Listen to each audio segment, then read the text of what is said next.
Hey, hi, and welcome everyone to Body Talk with Rachel. My name is Rachel McIntyre. I'm a doctoral intern at the Counseling Center, and I use she, her pronouns. And this video series has given me the opportunity to speak with special guests about body concerns among different groups. As I've shared in other videos, I identify as a white cishet woman, and that's a part of the identities I'm bringing to this series, as well as my role in these conversations, and that's something I'm being mindful of. And today I'm excited to be joined by Mercedes Hightower from the Office of Inclusion and Institutional Equity to talk about body image and concerns among Black queer women. So thanks so much for joining me for this, Mercedes, and sharing your experiences and insights. Could you first just introduce yourself? Sure. So as Rachel said, my name is Mercedes Hightower. I am a Black queer woman and I use she, her pronouns. I am a licensed clinical social worker and I am originally from Baltimore and have been here all my life and I love it. Awesome. Yeah. Great. Thanks, Mercedes. So as I just make a note in all of these videos that we're talking about body image concerns among Black queer women as our topic of today. There's going to be some generalities mentioned, as well as some insights from Mercedes' personal experiences. So please keep that in mind as a viewer, as you're watching, that there are perspectives that will be missed from this conversation. Unfortunately, it's not inclusive of all perspectives, but I hope it shares really important themes and experiences that are helpful for others. So to start us out, I have had different conversations with different groups from the series, having spoken with Black women who identify as cis women, as heterosexual as well. I talked about members of the LGBTQ plus community on body concerns within it broadly. And I reached out to Mercedes asking for her to be a part of the series, knowing that there is a perspective that hasn't been touched on that much, which is the perspective of Black queer women, and talking about the interaction of those identities. So I would really like to just start off by naming that there are many different contributors to body image concerns among Black queer women, and hearing first Mercedes' initial reactions or thoughts of potential contributors to body concerns among this group. Absolutely. So, and for clarity and owning my own privilege in the room, I am a cisgendered woman. And so that is a benefit I have of being, for me, when I say queer, I am a bisexual, non-child wanting, non-heteronormative person. And that's what queer means to me, is it's everything under the sun that is not the cleavers. Absolutely. I will say that most of the things I'll say today will definitely be from my own personal experience. And I would say major contributors to body image for me as a Black queer woman are racism and sexism and heteronormativity. I just, once again, to understand my perspective, I practice and live from an anti-racist perspective. And what that means for me is that the core of all oppression in our world is based in white supremacy and a white supremacist system that is thriving in our industrial world. And so for me, racism is a huge, huge contributor. Then you have sexism and the intersection of those things that really contribute to my understanding of body image in relation to being a Black queer woman. Like with racism, I think about specifically what comes to mind, like I think about being in high school and realizing, well, not realizing, but acknowledging and really starting to interpret being a queer person, and like watching shows like The L Word. And once again, I was a Black woman in Baltimore City. And so it was weird to watch, because in some ways it's like you have this thing you really relate to as you're watching these women love other women. And it's like, oh, that's awesome. But then you also see these people that look nothing like you or anything like anyone you know. And sometimes, I at least know for me, it sometimes felt like, is this for me? Like, is this a community I can be a part of? Because they look nothing like me. They're living nothing like me. And so I feel like, from my experience, once again, it's always like sort of riding this line of, are you included in this? Are you not included in this? Like oftentimes, most of my professional experience, I've been a therapist working with mostly Black and brown mothers. And oftentimes they're is some otherness when I'm in those communities of, well, I'm a queer person. And so that's different. And versus like most of my clients who are heteronormative, reproducing and wanting children, like hitting these very specific tiers of heteronormativity that I don't identify with. And so then you feel othered over there too. And so it's always like sort of finding yourself in this middle place where you're like, where do I go? Like, where do I go? And what matters in the moment? In my experience, when you have multiple identities that are impacted by intersectionality, I find that you often find yourself having to make choices between your identities. Like, is the most important thing about me in this space being queer? Is the most important thing about me in this space being Black or being a woman? Like, where am I in all these spaces at all times? Because rarely do I find myself in a space where all of those things are represented, or where all of those things don't make me feel like the only one. Does that make sense? Yeah, it does. I mean, you've highlighted that otherness feeling, but also this like navigating, the choice and which part of me is like fitting in this space. And it sounds difficult to navigate. That might be an understatement to say. I don't think it's an understatement. It's because there's no words for it, And to be fair, if anyone is watching this who is younger, it gets easier, weirdly, to find those spaces. And frankly, you find a lot of quality spaces because you understand how rare they are, and you take a lot of value in them, and you find other people that take the same value because they've worked damn hard to find them, because they're really hard spaces to find. So yeah, I hope that answers the question. Yeah, it does. I mean, you're really highlighting the multiple different sources of contributors to how Black queer women could feel about themselves and then feel in those different spaces. And Rich, if I could add, I will say that because a lot of studies show this, that there is some benefit also sometimes in being underrepresented, because there is something to be said about knowing something isn't for you, and sort of the pressure that's often relieved because I know it's not for me. Like, I can't remember what the study is, but there's studies that show that Black young girls have higher self-esteem than white young girls in the same age range. And the reason is found to be because they see less of themselves, they have less to compare themselves to, and so have more ability to develop a sense of self, whereas white young girls are constantly bombarded with images of people they can relate to and compare themselves to. And so that's not a good thing, but also I also relate to that too, because there is something to be said about looking at something and knowing it's not you and it's not for you, and the pressure of comparing yourself to it is out the window because I know this isn't for me. Like, once again, I think about the L word was like apparently a very big thing to me, and I didn't realize it at the time. But I think about like Shane on the L word, and she was like this big, and I never had to really worry about comparing myself to her because she looks nothing like me. And so I know that there's nothing I can do to look like her, so I'm not worried about it in that way. So that, that's also a side of that coin too, is representation is awesome and important. And it also can come with pressures, because then you have the role of sexism and all the other isms that come into that as well. Mm-hmm. Absolutely. Yeah, that's such a good point, and really interesting to think about that. While representation is important, and like increasing that is way important, there might be some like benefits, that unintended benefits in that, in a small way. And body image and body positivity, it's like sometimes I feel okay with not being seen in that.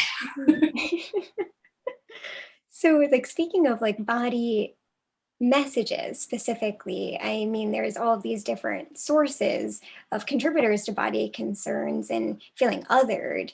Are there any particular messages or pressures to look a certain way from these different sources, from maybe within the queer community, from within the Black community, or this larger heteronormative white society that we're in? Definitely, always. And I once again, Question. Yes, excellent question. And just go back to when all those things come together, like I think about like my hair, like that, like being natural versus having processed hair, and like the role that plays, right? Like I always, or at least when I was younger, once again, talking about my own experiences, I remember when I was figuring out what it meant for me to be a queer woman, of like, I had to have straight hair because that looked more feminine. I wanted to be a feminine person. I didn't want anyone to mistake me for someone who was not feminine. And so like having straight hair was really, really important.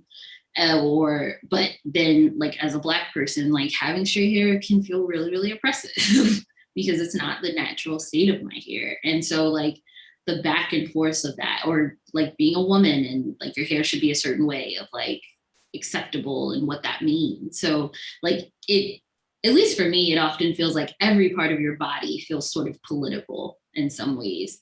From your nails, like I think I've had several articles and several friends who joke like, they like, I'm a queer woman and I have long nails, and sometimes that's not a thing you do.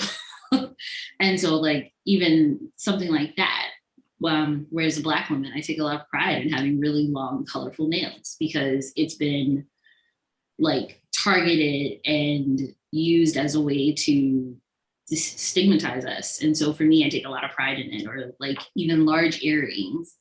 Like I have a personal rule, I don't wear earrings smaller than a quarter. And a lot of that really comes from my own experience of going through, like, once again, I've been in Baltimore City all of my life, and going through the public school system, and you learn rules around respectability. I am a big opponent to respectability politics. That's where this question is making me go, is respectability politics, and like what is acceptable. And I think being when I was young, I went to an all-girls, so I'm a Western senior high school, and you know, you learn respectability politics of like, you know, what do you wear to a job interview? Like what colors, like my hair's always been colored, and like, are you sure you want to do that and go to an interview? And I remember being young, or even just like a few years ago, coming out of grad school, going to job interviews, and I would have my mom, who's a hairdresser, I would have her straighten my hair, or I would never wear like red lipstick, or like taking my rings out, or, you know, like once again, wearing earrings that were no bigger than a quarter, I think is the old school rule around interviews, and like following all these respectability politics until the point where it feels like erasure, because it's who am I, and losing yourself in trying to get ahead. And for me, I remember distinctly, I'm going all the way around the bend, so bear with me. But for me, I remember distinctly, it was after my father died, which was in 2016. I don't know if I made a conscious decision, but like I stopped doing those things. Like 2016 was the last time I went to a job interview where I pressed my hair. It was the last time I went to a job interview where I took my nose ring out. Mm-hmm. It was the last time I went to an interview where I did not introduce myself as a Black queer woman. Every time I go into a space, I am very conscious. The first time you meet me, you will absolutely hear me say that I'm a Black queer woman. In the same way that people use pronouns, that I might be going all over the place, so bear with me. No, but, this is all wonderful. I think about like when people introduce themselves with just pronouns, and that to me often feels like another form of erasure of like, I'm not just she, her. That's not just who I am. I am a Black queer woman. And so anytime you hear me speak or introduce myself, that is what I will say, is I'm a Black queer woman using she, her pronouns, because that is who I am. And I don't want to keep compartmentalizing myself or breaking myself into pieces that are acceptable. Like it's acceptable for people to say pronouns, but it's not always acceptable for people to identify by their race or as queer or as a woman, even in spaces. And so for me, it is very, very important that I am complete in who I am when I'm introducing myself. And so when I got my job here at TU, the minute I introduced myself, that's who I am. And that's who I am in every space that I go into. And that's just really vital to me. To combat like the things that we're talking about of respectability politics that often just feel like having to break yourself up into pieces to fit where people want you. And having my identity as a queer Black woman, you already feel like that all the time. And so, yeah, it's really important to me that I try not to do that and to fit into those spaces. I have no idea if this got to your question, Rachel.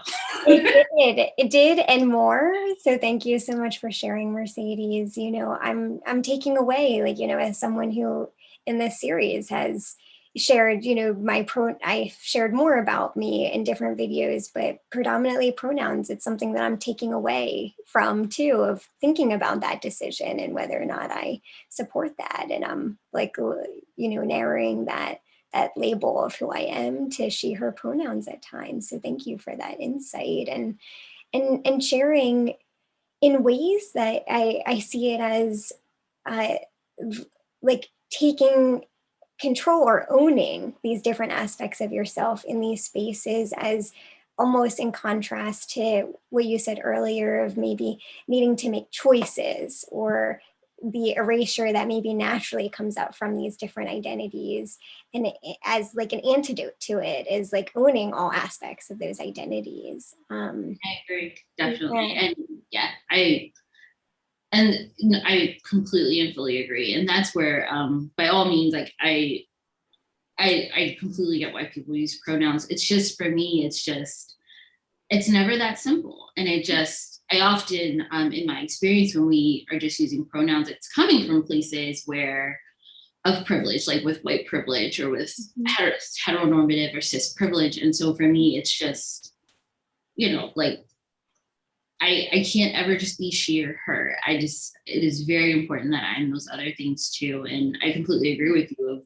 It feels so good to own that in spaces. Like I know for a fact, if I ever go to a space and I introduce myself the way I do, like if I'm on a job interview, if I introduce myself that way and people are, like come back, like fight with me or tell me I don't need to say that or something like that, that's not a space I want to be in. And I think I am a privilege of me having a license as a social worker and having a pretty good employment history is that I get to make those choices now. I get to make the choices of the space that I go into, and I choose not to go into spaces that don't see me. Mm-hmm.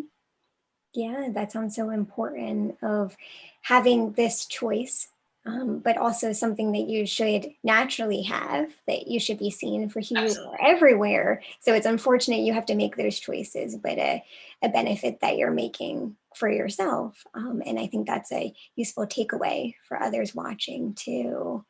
I One thing that's really struck me is you mentioning the erasure experience of, I hear it so often from the perspective of Black folks and their experiences and respectability politics, but also imagining the way that that impacts queer folks as well. Uh, I'm wondering about the other, if there are other negative impacts to this experience of hiding oneself, perhaps altering their bodies in ways to um, facilitate or fit in with norms, whichever norms of those groups that they're looking to.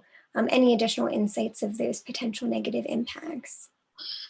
Definitely. Like I think about sexism and the fact that, so I identify, I'm a fat woman. I am also a fat person. And so that is a huge, huge factor in like all those identities, because frankly, at least in my experience, like, I don't know if my fatness or my identity as a fat woman is accepted in any of those spaces. Like as a Black woman or as a queer woman or as like just a woman, right? Of like, that's another layer of the body stuff that's often really critical. Like I think I think of just like where body positivity and like fat acceptance has come in like the last like 3 years, and it's completely different ball game to what it was before. Of like I recently learned from a friend of mine who identifies as a fat woman that I am technically not a fat person anymore, because like the idea of what that is has shifted, and that feels weird to me because I've always identified as a fat person.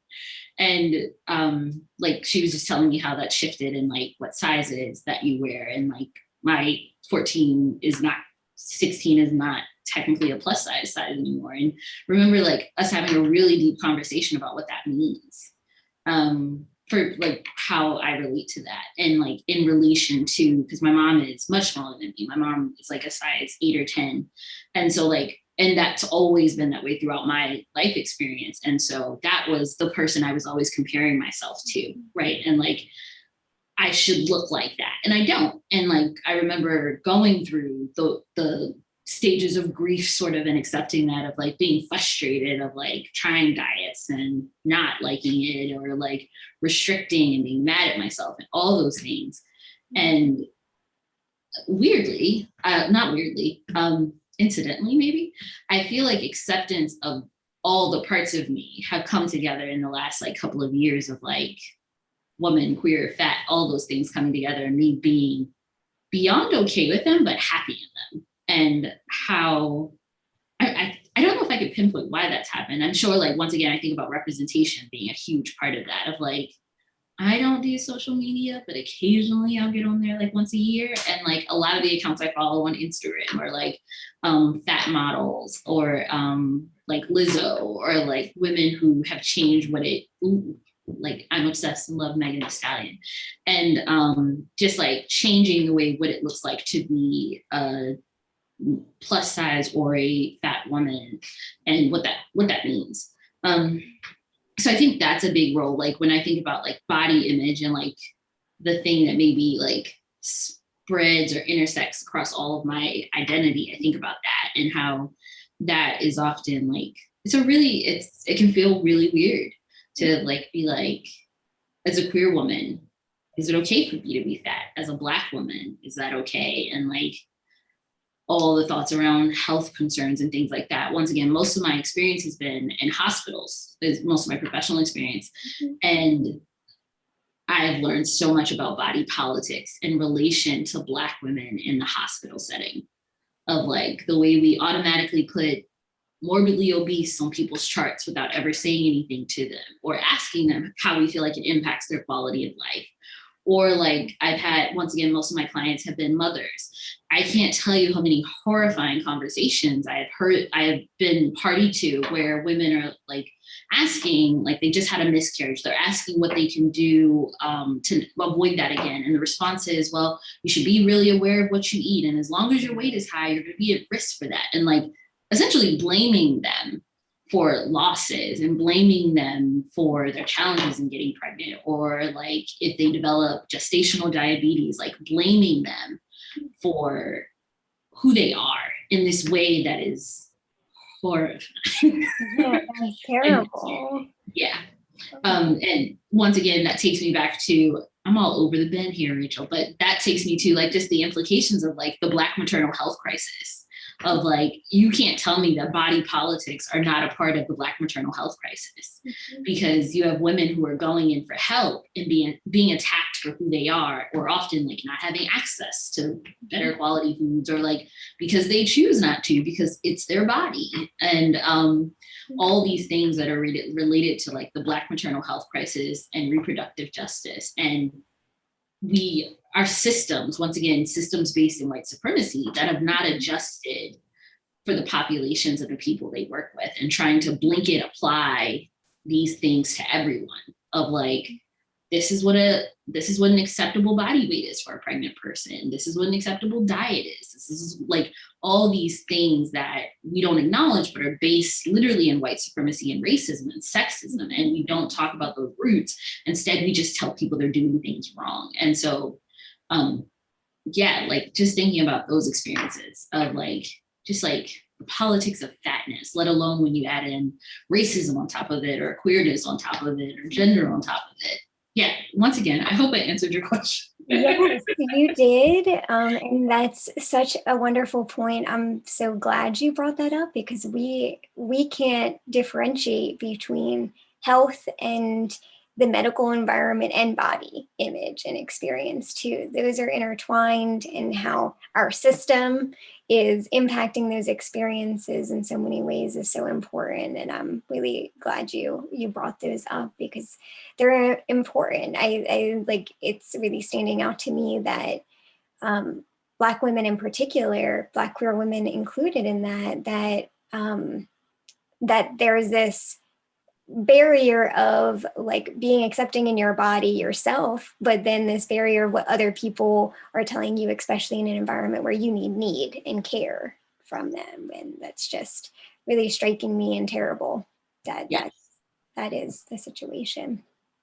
absolutely. I bear with me, I'm gonna tell another story. Yeah. But a friend, a very close friend of mine, I think this makes me think of like being a queer woman in like health systems and body and acceptance. And I have a very close friend who she's a gay woman who, and she recently had a child. And I was there right after she delivered, and we were at I won't name the hospital, I guess, but they're a religious hospital in Maryland. And she was there, she delivered her son, and the nurse came in with a birth certificate to have it signed, and her partner was there, who was a woman. And literally hearing my friend being like, the nurse asking like, "Where's the father?" And my friend being like, "She's right there," and the nurse like, "No, where's the father?" And it's like, yo, she just told you, like the other parent is right there. And so like, you know, like my friend was fine. But for me, like that moment sticks in my head because I think once again about just like the politics of body in that moment of like, this person just pushed out a whole child, was in labor for like 2 freaking days. And you're sitting here like, not even, I don't know if arguing is the right word, but going back and forth with her about who the person is who is going to help her parent this person she just gave birth to. Right. And like, like to me that is a body politic because like literally your body is exhausted because a literal person just came out of you. The last thing you want to do is go back and forth with someone who is there to help you move on and, you know, be able to do this about who's the person that's going to help you and how to, you know, there's no way for that not to cause physical exhaustion and add to exhaustion just in relation to being a Black mother, let alone a queer Black mother. Mm-hmm. Yeah, so Yeah. Oh my gosh, just thinking of that and just imagining that person in that situation after giving birth sounds incredibly terrible and not fair whatsoever in that way. Uh, I'm so appreciative of you sharing, Mercedes. And I want to give space too, that the last question that I end on all of the video series is to talk about any suggestions or advice you might have for Black queer women in particular in their journey of body acceptance. But I also know that there's likely so many things we haven't talked about too. If there's anything you want to add before we go into that and have that as our ending, please feel free to share and anything that comes up. I guess like my takeaway or my ending would be just to like people who are in positions where they have impact on how people experience their own bodies and the importance of taking responsibility for that. Like I say that once again as a social worker, like I've regularly been in positions where I absolutely have impact on how people view and accept themselves. Like once again, I think about moms I've worked with and them telling me like stories or asking me questions, and like how I respond has great impact on what they do moving forward. Like whether it's reproductive justice is like just my wheelhouse. It is everything I love. And thinking about like opportunities where women for the first time are asking about birth control and like being able to give them a birth control chart of like, you have all these freaking options because once again, because racism is a thing often for particularly for women that I worked with who are normally Black women with Medicaid and Medicare, like people always trying to push Depo on you. Depo is trash. I'm sorry, but it's a terrible form of birth control for, especially for Black women. It is known to have terrible side effects, but it's affordable. And so it's often the only thing that's given to you as a choice. And you have so many options. And it is our responsibility as people who have impact on systems, like once again, as a social worker, who have impact on systems and have the ability to call those things out, that we take responsibility for that and give people an opportunity to make choices about their bodies. Like I can't think of a more political body issue than birth control and what that looks like in your body. And that we still do a absolutely terrible, horrendous job of making sure that women can make informed, complete decisions around what goes into their body, like around birth control. Like just, it's horrifying to me. Mm-hmm. And so like, just taking responsibility for that power, taking responsibility that you have the impact and someone is coming to you for advice and guidance. And that does not mean you know better than them. That absolutely means you can help give them information other people may not be giving them, or that they don't have access to, so they can make informed decisions around their bodies and what that means. And yeah, just taking responsibility for that power, like part of working in systems that are based in, once again, oppression and white supremacy, is you have to take responsibility for being a part of those systems. You have to take responsibility for helping people navigate those systems, for figuring out how to survive in those systems. And I would just really encourage people who are in those positions to take responsibility and to take ownership of that power, even though it sometimes makes us really uncomfortable to do so, to not just be someone that people align with, but to be someone that people can rely on, someone who is willing to be clear and honest about these systems, even, and take ownership of the fact that we are a part of them. I hope that makes sense. It does. It does. Thank you for that. It's so important to use power to help where you can in these situations. And I love the point you made about being mindful of your voice, that whether it's in like a provider position, of your voice and what you're saying, and what you can stand up for, and help with change, but also just what your voice and message is carrying for that individual person in that moment too. So thank you for sharing that. And that leads us to the last part of any suggestions or insights you might offer for someone, particularly maybe a Black queer woman, in their journey of body acceptance. Definitely. Find your tribe, like finding your people. Like, I can't emphasize enough. And to be fair, that doesn't just mean people who maybe can identify with all the parts of you, but people who accept and are there for you in every way. Like, I have white friends who are absolutely anti-racist and like may not be queer, but absolutely know who I am. And I don't hesitate to be who I am with them. And like finding your tribe and finding your people, like, and that's something I think I've only really just begun to do in the last like 4 years, is really finding those people. And it makes so much, it makes all the difference in the world to be able to surround yourself with people that know who you are and know you. And by know you, I mean like knowing, like not having to code switch. I think about that of like, just like, it's wild to me. Like if you were told me years ago, like that I would have white friends who I don't code switch around just in my voice, I wouldn't believe you. And so like having people that you can just like drop your guard with and find your people and people that know who you are is like so vital. And then just like reading. I've read so many books and stories online of just knowing that I'm not the only person who is like trying to figure this stuff out and trying to navigate that. And also like finding the issues that light a passion underneath of who you are. Like, once again, I think my interest and my passion around like reproductive justice has given me so much like person body acceptance, in the sense of I care about it so much, and I don't care what any woman ever looks like. I want her to be able to like make her own reproductive choices. And like, so just thinking about that in relation to body and acceptance has been huge. Like finding the thing that like lights your fire has been really huge, and finding like confidence and finding all those things.